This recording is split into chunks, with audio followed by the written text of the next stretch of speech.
हे सगळं दाखव, सगळं खालचं दाखव. तू पाठीमागलं कसं दाखवत तेलाचे डबे हातात घ्या वेगवेगळ्या कंपनीचे खाली दाखवू आपण कारण ते सगळं वेगवेगळे पीकवर पाहायला पण पडत जिथे नूडल्स बनते ना तिथून वरती आणि खाली येताना पण नूडल्स सारखी फिलिंग येते. तुम्हाला दाखवतो बघा इथं काय बनतंय. या आतमध्ये या.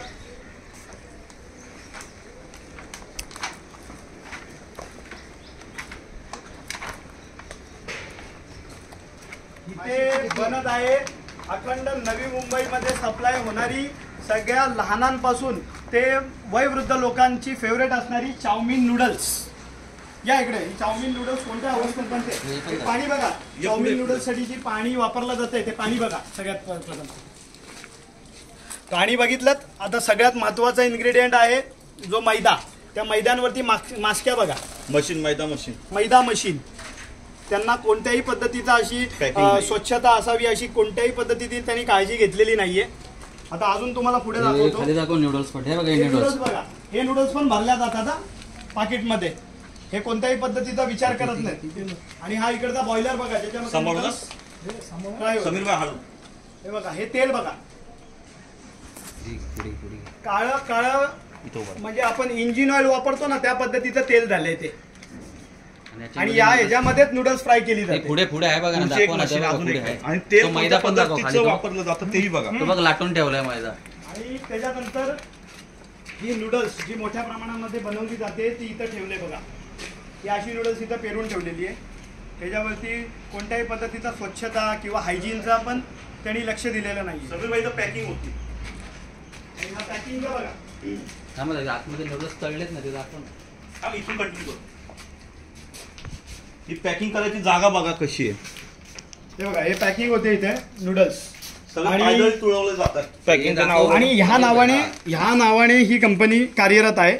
आणि हीच कंपनी फक्त कामोट्यात नव्हे तर कामोट्याच्या आजूबाजूला जे पनवेल महानगरपालिकेच्या हद्दीत जसं नवी मुंबईमध्ये किंवा खारघर वाशीपर्यंत ह्यांचा माल जातो. आणि ह्या पद्धतीचा माल आपण खातोय. मग ह्याच्याने आपल्या जीवाला किती धोका निर्माण होईल आपण विचार केला पाहिजे. आणि अशा पद्धतीची गोष्ट असून देखील कोणत्याही पद्धतीची कारवाई अद्याप यांच्यावर झाली नाही हे आश्चर्यकारक आहे. आणि ही कंपनी आजची नाहीये. फार वर्ष झाली या कंपनीला. आम्हाला ह्याची आज तक्रार आल्यानंतर लगेच आम्ही इथं धाव घेतलेला आहे. आणि प्रत्यक्षात आल्यानंतर हा चित्र म्हणजे भयान चित्र आहे. खाण्यामुळे जबाबदार कोणाला धरायचं. जबाबदार धरायचं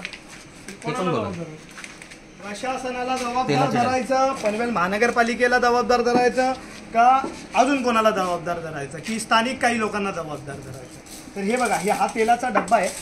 हा तेल ह्याच्यामध्ये भरलेला आहे. वेगवेगळ्या कंपनीच्या तेलाचे डब्बे आहेत इथे. एक मिनिट म्हणजे तुम्ही कंपनी बघू शकता. इंडिपेंडन्स ऑइल त्याच्या खाली केपी ऑइल्स. इथं तुम्ही बघू शकता स्टार रिफाईन. म्हणजे वेगवेगळ्या पद्धतीचं कंपनीचं तेल यूज केलं जातं आणि ते आपण खातो. आपण आजच्या घडीला हे बघा. हा मैदा ठेवलेला आहे आणि ह्याच्यावरती पहिला माशी याचा आस्वाद घेते मग माणूस घेतोय. मग त्याच्याने आपल्या तब्येतीला किती चांगली गोष्ट घडेल.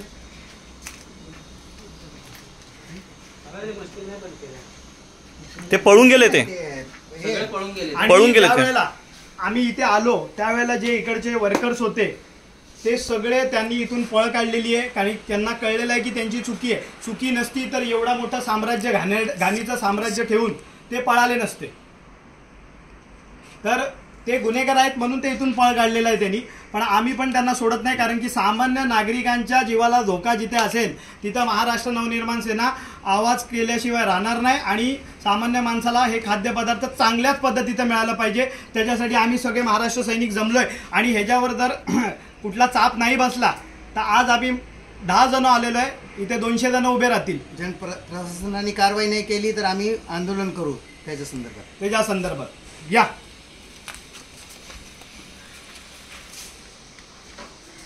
पाणी दाखवलं नूडल्सचं पाणी दाखवलं. पुन्हा एकदा